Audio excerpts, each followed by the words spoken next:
जाते हैं, चाहे डिप्लोमा जिन्होंने किया हुआ है, चाहे वो उन्होंने बीटेक किया हुआ है, उनका जो पोस्टिंग है। हेलो दोस्तों, स्वागत है आपका मेरे यूट्यूब चैनल में। तो आज मैं आ चुका हूँ एक नया टॉपिक लेकर, जिस टॉपिक का टाइटल है बीटेक वर्सेस डिप्लोमा।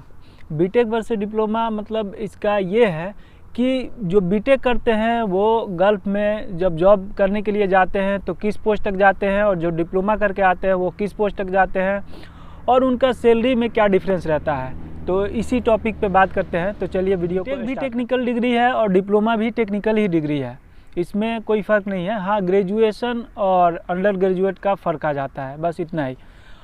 और देखिए, इनका जो स्टार्टिंग में जब ये गल्फ़ के लिए काम कराने जाते हैं, चाहे डिप्लोमा जिन्होंने किया हुआ है, चाहे वो उन्होंने बीटेक किया हुआ है, उनका जो पोस्टिंग है और जो सैलरी है वो बिल्कुल बराबर होता है। क्योंकि स्टार्टिंग में जो लोग बीटेक, यहाँ पे डिप्लोमा वाले को एक फ़ायदा होता है, उनको ये फ़ायदा होता है कि जब स्टार्टिंग में वो एक्सपीरियंस शो करते हैं, यानी 10th के बाद से 3 साल पढ़ने के बाद उनका डिप्लोमा कंप्लीट हो जाता है, तो वो ज़्यादा अपना एक ये रहते हैं, उनको भी फोरमैन का पोस्ट मिलता है या सुपरवाइज़र का मिलता है, चाहे वो किसी भी ब्रांच से हो, मैकेनिकल से हो, सिविल से हो, इलेक्ट्रिकल से हो। तो पोस्ट जो होता है ना, हर ब्रांच में सेम रहता है। जैसे इलेक्ट्रिकल फोरमैन, इलेक्ट्रिकल सुपरवाइज़र या इलेक्ट्रिकल इंजीनियर, इसी तरह mechanical supervisor, mechanical foreman, mechanical engineer, इसी तरह सिविल में है। ब्रांच चाहे जो भी हो, यही रहता है और ज़्यादा कोई फ़र्क नहीं होता। अब आते हैं कि इनको सैलरी क्या मिलती है।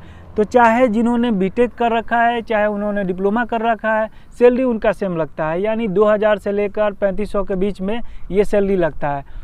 और बहुत सारे ऐसे लोग हैं जो बीटेक करके भी HVAC टेक्नीशियन में जाते हैं या AC टेक्नीशियन में जाते हैं, इस तरह का। और जो सिविल वाले हैं वो सर्वेयर हेल्पर में जाते हैं या मेसन में जाते हैं, इस तरह के बीटेक करने के बाद भी।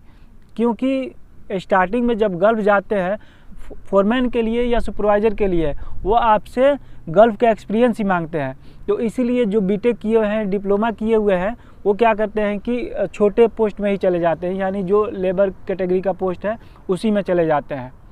और देखिए, यहाँ पे डिप्लोमा वाले को एक फ़ायदा होता है, उनको ये फ़ायदा होता है कि जब स्टार्टिंग में वो एक्सपीरियंस शो करते हैं, यानी 10th के बाद से 3 साल पढ़ने के बाद उनका डिप्लोमा कंप्लीट हो जाता है, तो वो ज़्यादा अपना एक्सपीरियंस शो कर सकते हैं सर्टिफिकेट में, अपने CV में।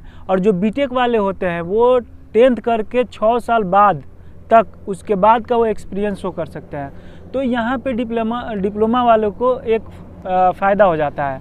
तो डिप्लोमा वालों को ये एक नुकसान होता है, यूँ कहें तो, कि जब उनका ज़्यादा एक्सपीरियंस हो जाता है और जब कंपनी में प्रमोशन का बात होता है या बड़े पोस्ट पे लेने की बात होती है, तो जैसे प्रोजेक्ट इंजीनियर में या सीनियर इंजीनियर में, इस तरह का पोस्ट में बीटेक का डिमांड किया जाता है कि भाई आपके पास बीटेक है तो इस पोस्ट के लिए आप एलिजिबल हैं।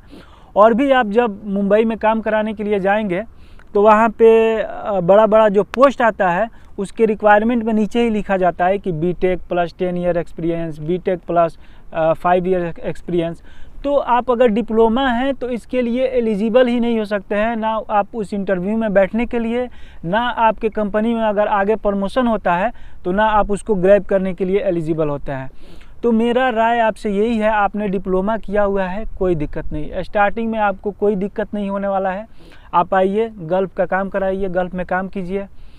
और आप क्या कीजिए, साइड से भोपाल में रेगुलर बीटेक होता है, आप कहीं से कांटेक्ट कीजिए, कहीं से पता कीजिए।